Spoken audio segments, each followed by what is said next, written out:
Hello, my dear friends. Welcome to my channel that is Learning and Programming with Chetan. Friends, in this particular tutorial, we will going to discuss about the difference between string buffer, and string builder. So let us try to understand the difference between these three objects. First one on the basis of object type. So if we talk about string class, then string is an immutable object in Java. Whereas if we talk about string buffer and string builder, then these are mutable objects in Java programming language. Now let us try to understand our second difference on the basis of uses. So if our content is fixed and it is not changing frequently, then in that case we can use string class object. Whereas if our content is changing frequently, then in that case we can use string buffer or string builder. Now let us try to understand our next difference on the basis of memory consumption. So friends, as we all know that string objects are immutable objects, which means whenever we are trying to do any modification in our existing string object, then in place of updating the same object, it always create a new object in memory. In other words, we can say that string objects are consuming more space in our memory. Whereas if we talk about string buffer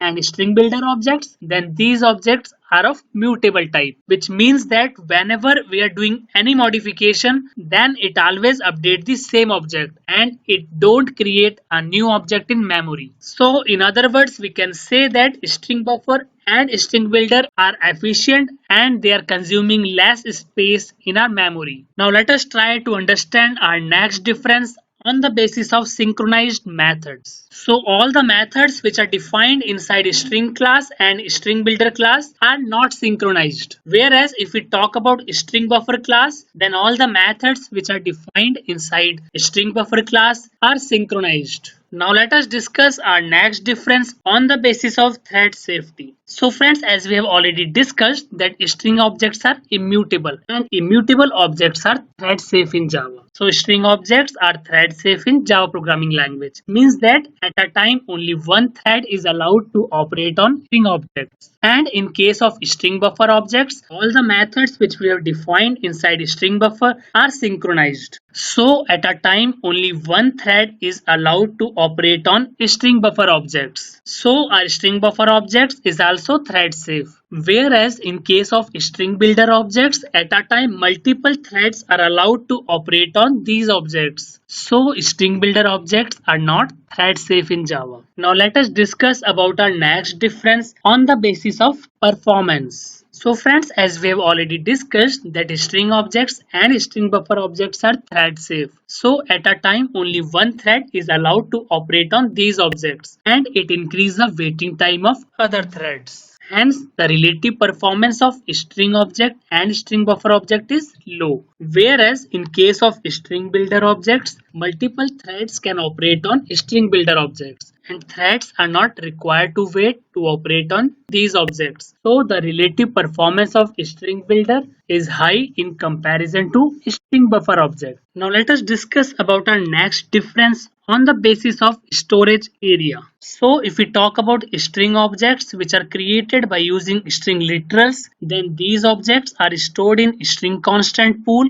and if we are creating an string objects by using new keyword, then these type of objects are stored in heap memory area. Whereas talk about string buffer and string builder objects, then these objects are stored in heap memory area. Now let us try to understand the difference between string buffer and string builder on the basis of program and memory diagram. So my dear friends, for understanding the concepts between string buffer and string builder objects, I have created a public class with the name test different string types. And inside our class, I have created one main method. Now in this particular statement, you can see that I am creating a string object by using string literal. And I am assigning the value Chetan to my string object. And in our next statement, you can see that I am creating an string buffer object by using new keyword and I am assigning the value as programming to our string buffer object. And in our next statement, you can see that we are creating an string builder object and we are assigning the value as happy to our string builder object. So my dear friends, in our memory diagram, you can see that this is our stack memory area and this is our heap memory area. And here you can see that our string object is pointing to an object with value as Chetan inside string constant pool.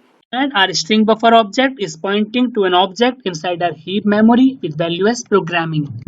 And our string builder object is pointing to an object inside heap memory area with value as happy. Now friends, here you can see that we are performing an concatenation operation on our string object and we are concatenating the value Anand with our string object. And we have already discussed that string objects are immutable objects, which means that whenever we will do any modification in our string object, then in place of updating the same object, it will always create a new object inside memory.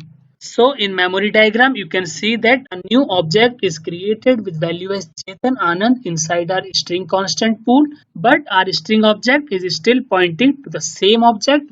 And here we are printing the value of our string object. And friends, in this statement, you can see that I am appending the value with our string buffer object. And we have already discussed that string buffer object and string builder object are mutable object. So whenever we do any modification in our string buffer object and string builder object, then it will always modify the same object in place of creating a new object. So in our memory diagram, you can see that now our string buffer object is pointing to an same object, but here our value is updated from programming to programming with Chetan. And here our string builder object is also pointing to the same object and its content value is updated from happy to happy learning. Now let us run our program once. So friends, in console you can see that as our string object is pointing to an object with value as Chetan and this is the value which we are getting in our console. And our string buffer object is pointing to an object with value as programming with Chetan. So this is the value which we are getting in our console for our string buffer object. And in our next statement we are getting the value as happy learning. So here in our memory diagram you can see that our string buffer object is pointing to an object with value as happy learning. So my dear friends, I hope that you are able to understand the difference between string buffer and string builder object. And friends, if you are having any doubts related to concept which we have discussed in this particular tutorial, then you can write your queries in comment section.